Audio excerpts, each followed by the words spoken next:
Thank you. Hello.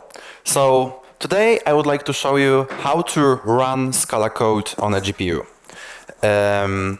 And I will also want to show you how you can write a program that renders a video similar to the one that you can see behind me now.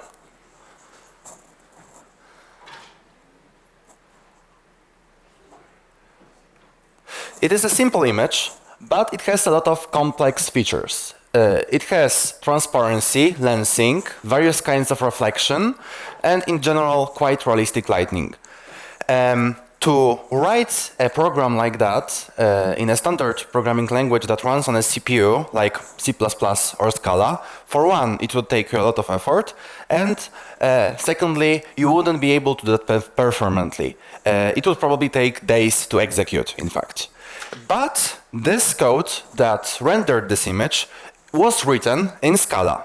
And it was possible because of the library that I and my friends are developing called Cyfra.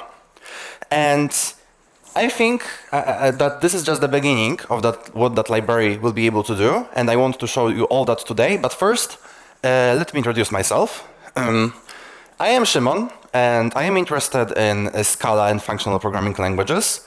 And I'm also interested in rendering and GPU computing.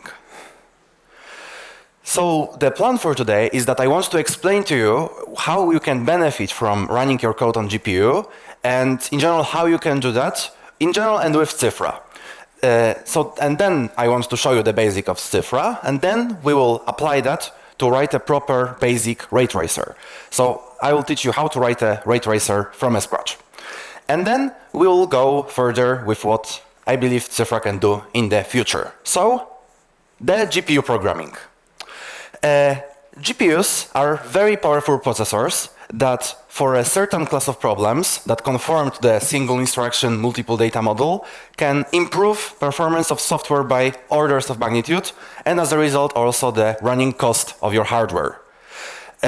The problems that can be greatly optimized by GPUs fall into several classes. They include scientific computing, like, for example, processing data from seismic sensors near a volcano. That's something you would probably want to do on a GPU. Signal processing for various kinds of video. Stream processing even, that's the most general recent one that you can do, for example, for sets of data and databases. That's a very interesting one for us. And if you want to you'd have all that benefits from a GPU, how do you proceed? So the first thing you need to do is to choose the tool. So this is a very opinionated comparison as a developer of a, let's say, a high-level service that wants to use the GPU. And I need to choose the tool. There is a certain set of tools available. One of them is, for example, CUDA and Rapids. Rapids is a set of libraries also from NVIDIA based on CUDA. There is one that is more open, OpenCL, but there's a lot of problems with them that I faced in my experience. For example, is that they are not really multi-platform. For NVIDIA, you need an NVIDIA device. You can just develop it on your laptop, probably. And there's also a lot of other issues you would have with integrating the application you write with those tools in a high-level application in an language like Scala. So the development and maintenance cost would be, in many of those cases, high and sometimes even unbearable. And for example, to give you an example, if you wanted to develop a CUDA application with CUDA, we would need to, unfortunately, vendor lock ourselves with NVIDIA. So we would only be able to run our code on NVIDIA GPUs, and then we would need to go further down that hole and develop everything just targeting that platform. And I want to present to you one alternative that's, of course, still in development that we are building called Cyfra. This is a library that lets you write GPU programs using a Scala DSL, and then this DSL is compiled and run on a GPU. The idea is that it takes care of all the pain points of the integration with your application. So if you want to use Cyfra, the idea would be just you add this to your project as a library, and then it would work on probably any of the devices you have here on the audience. It will work nicely. And then you can just write your program with the DSL and run on, as I said, on anything. and the integration utilities come with it. So an example program. How would an example program with Cyfra look like? This is a simple but a complete one. So in the first line, we would define a G-context. That's something that we need to have the connection to our GPU. That's the context that we'll be operating in. Then we can just define the data that we want to operate on. Here it's static, and it's just an array of 256 floats. And then we can pass it to a float memory that will communicate with the GPU. And then we can just write our GPU code. So this is the part that will actually run, a very simple example of a code that will actually run on the GPU. So we have our own type for the DSL. Here it's float 32. We multiply it by 2. That's the whole program. Then we can map the memory with that function, convert to a float array, print out the results, and that's it. A full program running on the GPU. So under the hood, the thing we start with is that just we have our usual Scala application that uses the Cyfra library. Then we compile the DSL there to something called SPIR-V. It's a very nice, highly interoperable intermediate representation that can convert to a lot of platforms. But most importantly, it is the primary intermediate representation for programs of Vulkan API. It's an open API that is really advanced, also for compute, and runs on virtually any hardware, and that is the one we use. A more complex example of a GPU program would be a blur. So that is a llama. I hope you see a llama here. That's my pixel art. And I want to show you how to do a naive blurring of an image. So we start with a picture of a llama, and we get a blurred llama. And the approach I will show you now is naive. It's not how you actually do that, but it shows a sample problem that you can solve. So if you want to blur an image, we take pixels one by one, and for each we take the neighboring pixel. So if you wanted to take the pixel, blur the pixel at the center of the llama's head, here we would just take those pixels that are neighboring if the radius is equal to 1. Then we would average them out and put them back in the place where we were looking at. If we do that thing for all the pixels, we get the blurred llama. Okay, how to implement something like that in Cyfra? There are a couple of parts in that program. First, there is the definition part. So we define the type, like an alias. That's something you can do for clarity. So that's a G function, a function that runs on a GPU. That first parameter says, that's something I will talk about in a moment, that it doesn't take any additional parameters, but it transforms vectors of 4 floats to vector of 4 floats. So those are the actual parameters of the function that run on the whole memory. Then we use the small utility that converts the indices of the memory we operate on to a 2D space. So we just provide some width. Here it's dim, it's not specified, but it was in this image, I think, 1024. And then this code below will run per every pixel. For every pixel on that image, we will run the code in that function. So first we can define some sample method that will look around our pixel with the provided delta x and delta y. So this will give us the color of the surrounding pixel within that offset. And then we use that method to define the blur function that takes the radius and first collects all the samples, like in the previous slide, all the neighborhood. And then those pixels are averaged just by adding them up and multiplying by weight. So yeah, that's it. That's a full Cyfra program. So if you run it, this program finishes in 7 milliseconds. When I copied that code and put it as just a standard code in a CPU implementation, in this case Scala, but it's similar for a lot of languages, I just used arrays of arrays and tuples, so it's not optimized. It could run better, but on this like very simple copied version, that's a 5,000 times speed up from a version that runs just on a CPU. So I think that shows that there's really high potential for a lot of problems on the GPU. There are also other things you can use in Cyfra. So for example, if you have a case class and you want to use that on a GPU, you can use a gstruct. That one then we'll just compile to a struct on a GPU, and you can use that in your program and pass it around everywhere. Similarly, infinite streams, sequences, the same thing. In Scala, we have lazy list that we can use and iterate and take, filter, etc. In Cyfra, we have something that's called now, the API is still in alpha version, gsec, that we can just generate, limit, filter, similar operation, a folding operation. So we can operate on the sequences and iterate. So if you take that all and want to build a Scala Scala application using Cyfra, the architecture of that would be that you have the Scala code that you use to define the G functions and use the DSL, and that gets compiled to the SPIR-V program. Then you use the Scala collections to communicate with the gmem, and that gmem is the one that you've seen, the float memory that contains all the values that you iterate on with your function in parallel on a GPU. And you also can use Scala values. That's the additional thing. The first thing that was called empty in that G function type is just the values that you can set per a whole run of a GPU function. But yeah, let's keep that for now. What's important, all you operate on is the Scala application, and the rest gets done by Cyfra. So okay, now that we know all that, let's write a ray tracer. I will teach you how to write a ray tracer. But what does a ray tracer do? In general, it draws an image by simulating light, the physics of light. Then again, what are the physics of light? That's one thing that we need to know, I think, to implement a ray tracer. So, in the most simple case, in general, we can model light in a simple way with light rays. So light rays that just start at the lamp and bounce all around our world. A very simple example of a world where there is just one lamp and a mirror, and we see that mirror see that lamp in the mirror would work in that model as follows.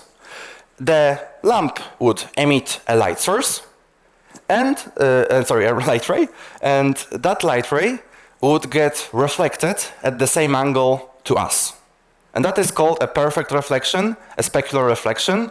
It doesn't always work like that, but that is a simplest model. And if we have two objects in our world, for example, we have some brown sphere, some gray mirror, and a light source, then we also see that sphere in the mirror. So that means that there is some ray that goes out from the lamp, then this ray with a different color hits the mirror, and then it gets a bit darker because the mirror was gray, and it hits our eyes, and we see that image of the ball in the mirror. So all of that can be modeled with something called a rendering equation. Here is an oversimplified version of that, and I know it doesn't seem simple, but give me a moment. The part that we want to focus on, it's only part of that, because this is the part that focuses on the reflected light. But at its core, what it says is that reflected light at any given point, at any given direction, is equal to sum of a cone of, so over the point that we are looking at, and we want to analyze, we do a cone, and we sum all the incoming light rays into that point. And then we multiply that by some extra coefficients that are local. Importantly, they are local, so they depend on the angles of the rays or on the surface, like how reflective the surface is. So it's just summing the incoming light rays in the essence. So if we want to simulate that right, we just need to simulate that process. So ray tracers simulate the light rays and their bounces and sum those values, those light rays, to get the actual value.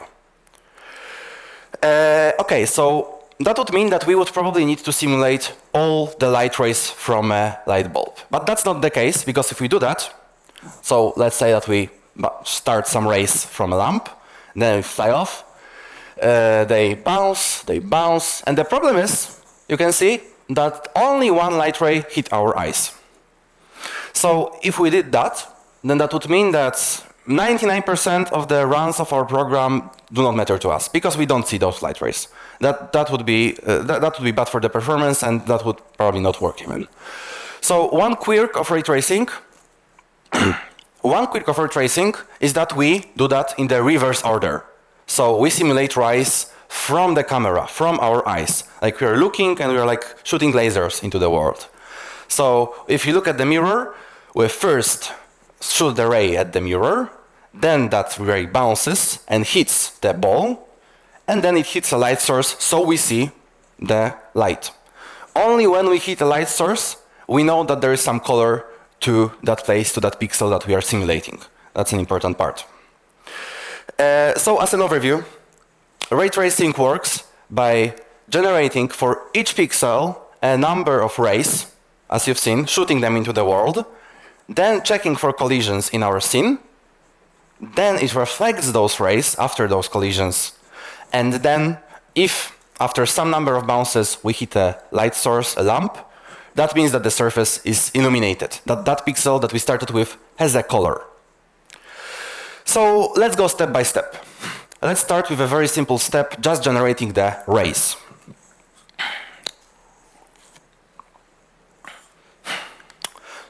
So we will do that pixel for pixel, pixel by pixel, in the image, because we want to get an image. So we start with some memory, and we want to fill that with values of the actual rendered scene.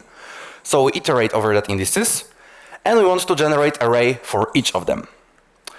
So to imagine this world where we have our image, easiest thing to do would be to imagine that our image is actually like a window in the world, and behind that window we have a camera that shoots photos. And the surface of that window is our actual image. So we put the camera behind that image, the mirror, the window, and we put it in a way that lets us see the specified part of the world. And there is one concept called field of view degrees. So those are the degrees at which we see the world around us. So every one of us has like a cone of light that we perceive. So this degree is the field of view. And so to do that and have the correct field of view, we need to place the camera at the correct spot. And so it happens, formulas are already there for that in the internet.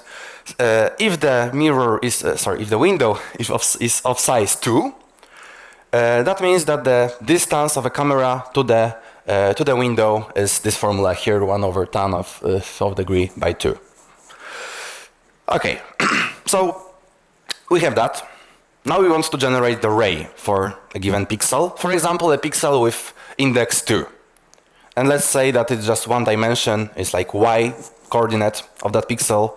So first thing we need to do is to look at where that index lies in the range, in the space of all of those indices.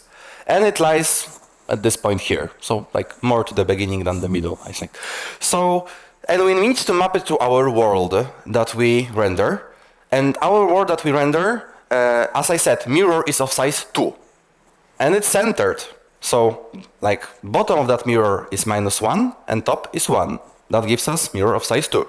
So we need to scale our index to that space, and we get, if we do this linear scaling, we get -½ And now we have the point where we want to shoot our ray at. If we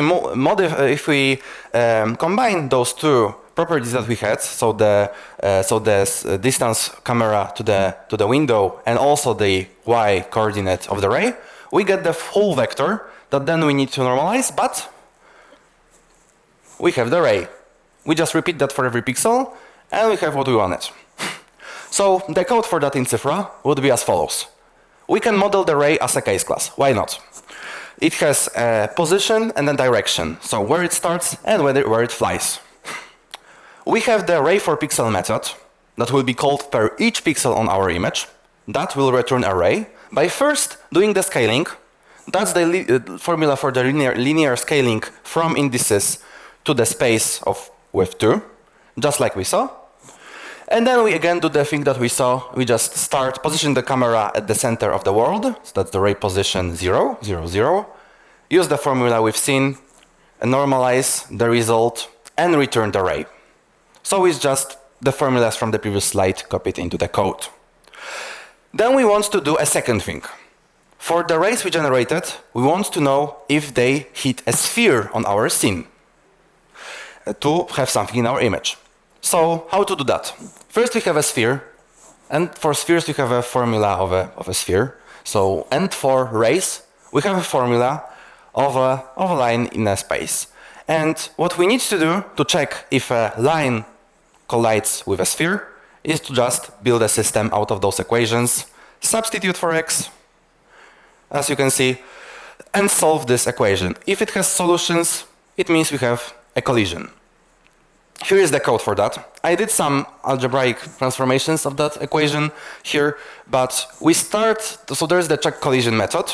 It takes a ray, so the one that we have has a position and direction, and it returns white color, so 1, 1, 1, 1 if it hits, and 0 black color if it doesn't hit the sphere. Sphere is pre-coded, like it's hard-coded here for simplicity. It has center and radius. And we also have, all the code here is just the transformed equation algebraically from before to check if this equation has solutions.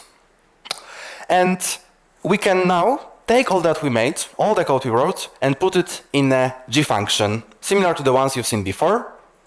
It just has the part where we in the line 4 generate the ray, and then we check for the collisions on that ray. Again, this code executes per pixel, per cell in our memory. So we have the indices of that cell, and we just run it, and that's our result.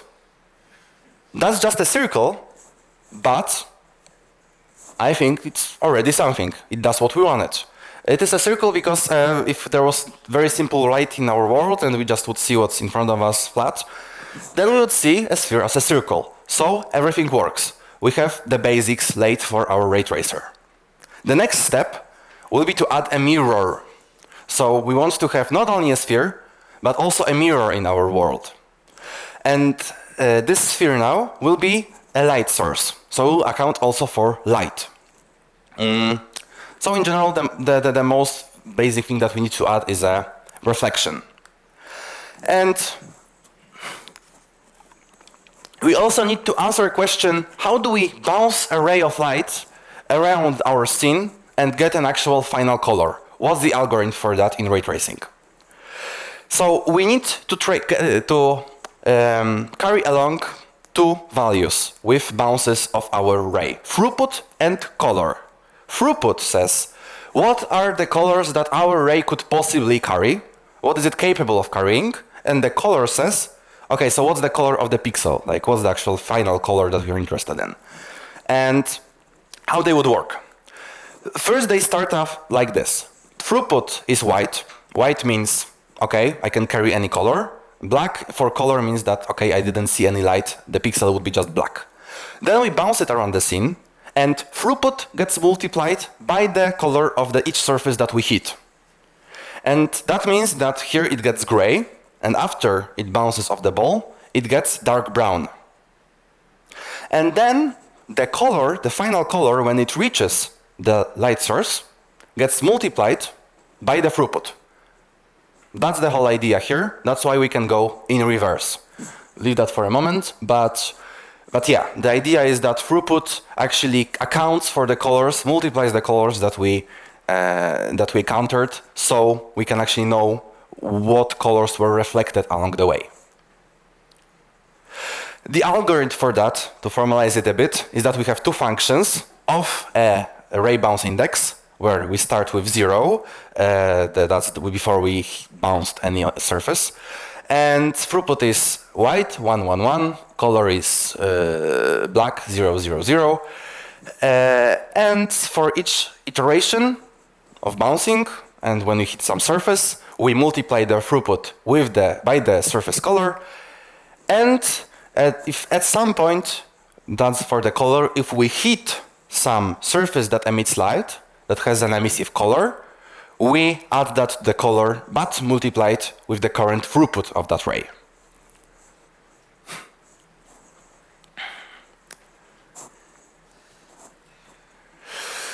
Okay, now let's implement that. First, we need to model our data for our scene. So we can define, first let's define the shapes in our scene that we want to draw. We can have a sphere that has a center, radius, and two color properties. First is the color of the surface, and second is the emissive value, so what light it emits. Then we can also have a quad shape with four vertices. That this will be our mirror in our scene. So it has a color and also can have an emissive value if it emits light. And we need to get some information out of the checks for hits. So when we want to check if we hit some shape, we want to get a certain set of information out of it. I will show that in practice in a moment. But for example, previously we had a check collision method. Instead of just a color, we want some additional information. So we want to know that the distance that was traveled by a ray before it hits some shape. We also want to know the normal of the point where the surface was hit. And normal is a vector perpendicular to the surface to reflect the light. That will be useful. And we also need the color values like albedo and emissive. Albedo means the color of the surface, and emissive means the color of the potential light source that shape would be. So this is the information we need for each check on the collision. And then we also need some state to take along with us with iterations of the bounces of the ray tracing. Let me visualize that. That will be simpler. We have the ray trace state, and it has the current position and direction of the ray. It has the current color and throughput. Those are the two properties I showed you a moment ago. So we iterate on that. And we also know if the ray tracing is finished, and it will be finished if our ray flew off some place into the world and not hit anything. So an example of using that structure would be that we start at our eyes, at the ray with and the bounce with index 0, color is black, throughput is white, and we just flew off into the scene and check for bounces. So first we hit the mirror, the color stays black because the mirror is not a light source, but the throughput gets multiplied by the color of the surface of the mirror. Then we fly off again, that's the second iteration, and we hit the sphere, the color still black, the sphere doesn't emit light, but the throughput is again multiplied. And then in the end we hit the light source and we get some color because the lamp emits light, so the color multiplied by throughput gives us blue, and we see the blue pixel. We also need two functions to check for the collisions, so this is why we use the ray hit info. Very similar to the check collision function before, also solves this equation that I've shown you for the sphere, but it also adds this additional data about normal. Those are quite simple algebraic operations. I don't want to get too much into that, but those functions will check whether our ray hits a shape in the scene, as I say, the same way that check collision worked before. Now we can define our shapes for the scene. Just simple Scala initialization of some values. So we have a sphere and a quad. This back wall will be our mirror. This sphere will be our light source. You can see that in the line 5, sphere has an emissive value. So that is the color of the light emitted from that sphere. And then we can put everything together with the iteration. We have a method to iterate, as I've shown you, to generate lazy streams of data, infinite streams. So we start with some state. This will be the initial state of our ray tracer. So it has the start position of array and the initial color throughput. And then to generate next values of that, we use a bounce method. That will be the last piece missing before I show you the result, the bounce method. And all of that we can just use basic comprehensions on the sequences. We limit the number of bounces so it doesn't go into an infinite loop. We repeat that process until we are finished based on the state. And out of all of that, we just get the color. So the So from the recursive function I've shown you from before, we just take this color value. This last piece, the bounce function, it takes a ray trace state and returns a ray trace state. So again, I remind you that this ray trace state is only local for one ray. So it says, okay, at what point are we when we in bouncing our light around the scene? And to bounce it, we first need to extract the information from it. So the current position in the scene, physical position, the direction where it flies, current color and throughput. And we also check for the hits. We use the methods, the functions we defined, the test sphere trace and test quad trace. They check for collisions, so we know if we hit the shape. And based on the information whether we hit that shape, so those are the ray hit infos, we modify the current state. So we just move along our ray. So if we hit some shape in the scene, we look at the distance where it was, and we just add to the current position of a ray the distance that it traveled. That's the whole thing. Then we also reflect it in a perfect reflection, like from a mirror, using the normal, so it's just 3 vectors as in the previous slide. And we also modify the color. This is the equation repeated from before, where we iterate over the color and throughput values. And we are finished if we flew somewhere, somewhere very far.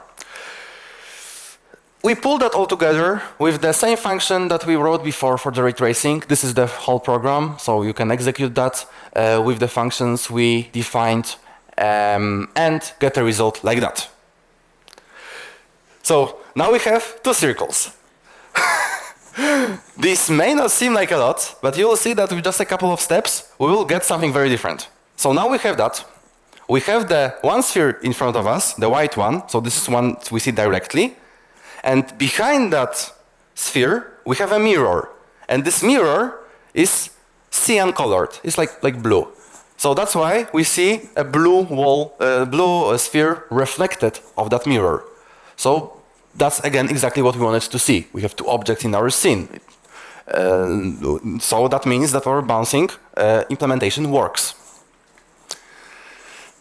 But yeah, I know we may want to go a bit further, so let's do the final step. And the final step is to make the light a bit realistic, a bit more realistic. So in fact, in the real world, it's very rare that light rays get reflected at a perfect angle. What happens actually is the surfaces are rough and they get reflected at various random angles. And also another thing we can do is not set just one ray per each pixel, but send multiple rays where each of them is wiggled a bit. So for example, in our case it will be 30,000 rays per pixel. So we add this randomness to the process. And we just need to modify a couple of things. First, when we generate the ray, we need to get 2 random values to wiggle the x and y coordinates of our ray direction. So instead of just shooting the ray straight, we offset it slightly by those 2 values we have, those 2 random values we have. The random utility also comes with Cyfra. It runs on GPU. That's something we made. So yeah, we add that here. We offset the direction of the ray that we shoot off randomly, and that's it. Then we also need to send off multiple rays. This is again code that we. This is again the ray tracing function, the entry point. Before we just had a couple of lines there, just the lines from 7 and 9. That was what we had in the previous iteration. Now we have this. But again, there is not much complex logic here. It looks complex, but we just initialize the random state. We initialize some state for iteration, so we can collect all the colors for the rays that we generate for a given pixel. So we just have something to iterate on. Then we generate a sequence of all the rays per a pixel. So each pixel, each cell, memory cell in our image will get a sequence of those rays that are shot off into the scene. Then we do the same code we did before. This is what was here before. So it just gets ray per pixel and checks the color, like bounces, the get color for ray bounces, as you've seen before, the ray around the scene. And we just return the iteration with the color and the RNG seed to iterate on that and generate the next one. Then what we do is we just limit the number of iterations. In our case, it was 30,000, and we map the color to average it out and get the final color of a pixel. To test the scene for ray hits, we do one extra thing.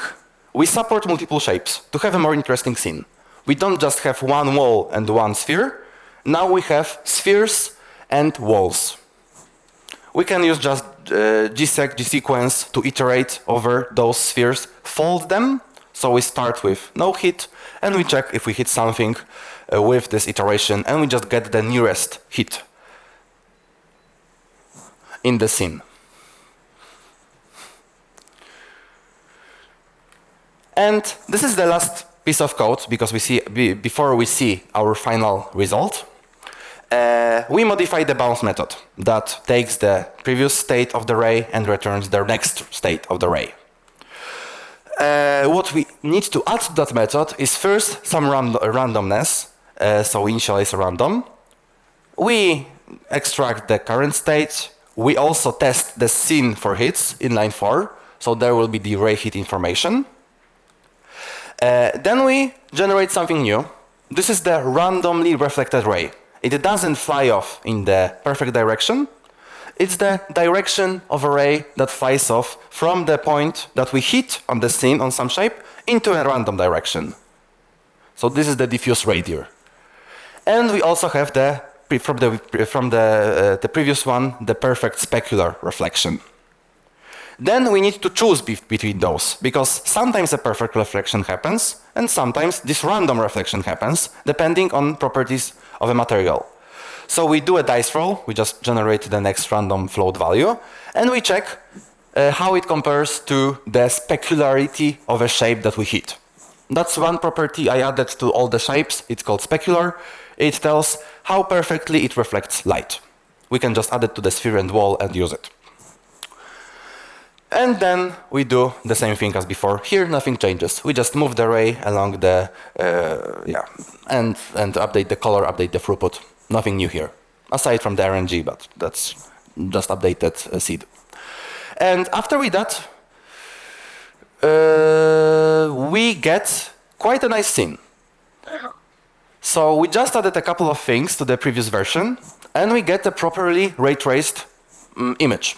You can even see that the spheres here have varying degree of roughness. So that is the specular that I was speaking about. The first sphere, the blue one, would have a high specular value, like 0.8, and the green ball would have a low one, like 0.5.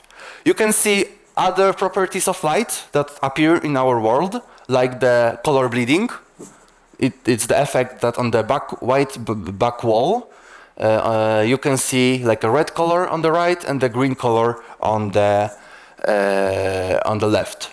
It happens because light bounces off the green wall on the left. Sorry, you see the actually? Never mind. You see the light first hits the green wall, and then it hits the back wall, so the ray gets green because of the color and throughput we've seen before. The throughput gets updated to green, then it hits the back wall, and yeah, we get green back wall, despite it being white. So we wrote a ray tracer. I think we should be proud of ourselves. We wrote it in the Scala style data model. So everything was case classes, everything was fractional style, the comprehensions were like to do them with Scala collections. We used various quality of life patterns in Scala, like pattern matching and everything. And still, everything ran on a GPU. It was just like you would write the code in CUDA.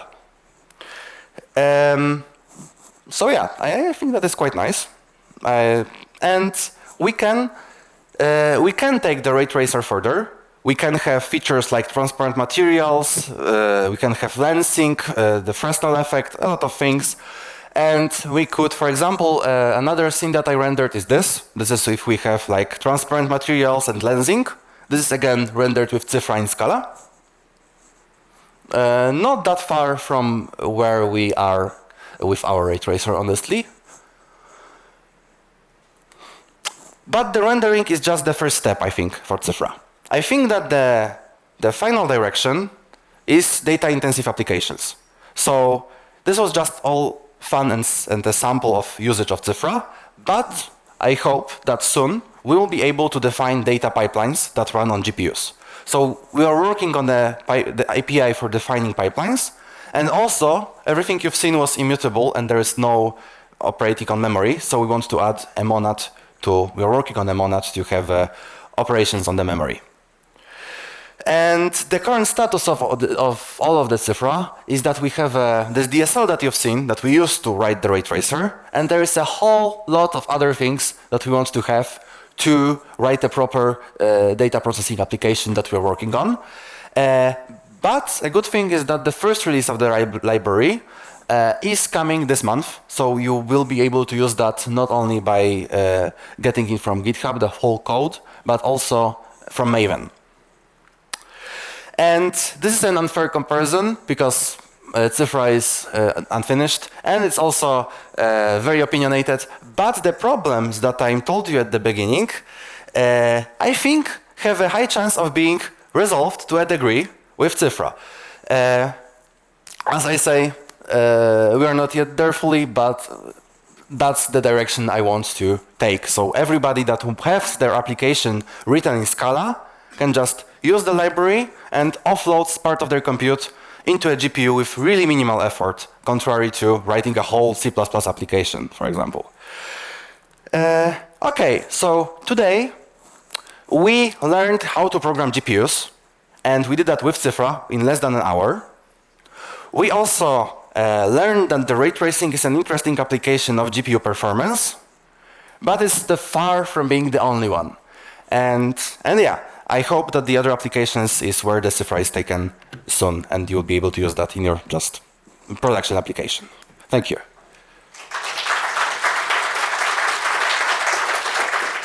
Fantastic.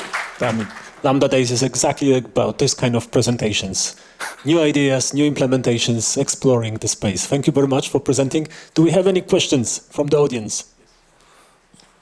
So you say that when you have like multiple walls or spheres, you fold the ray hits, right? So it's like a monoid.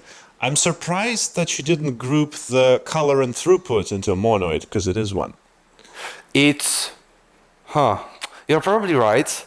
But then I would need to have another slide explaining why it's a monoid, and I think there's already 70 slides. So. Well, it could simplify your explanation of why when we walk it in reverse, why we do that weird thing. You're right. I think you're right. I think that could make it more abstract, yeah. And we could just have one for both the walls and spheres, potentially even implementation. Right. Thank you very much.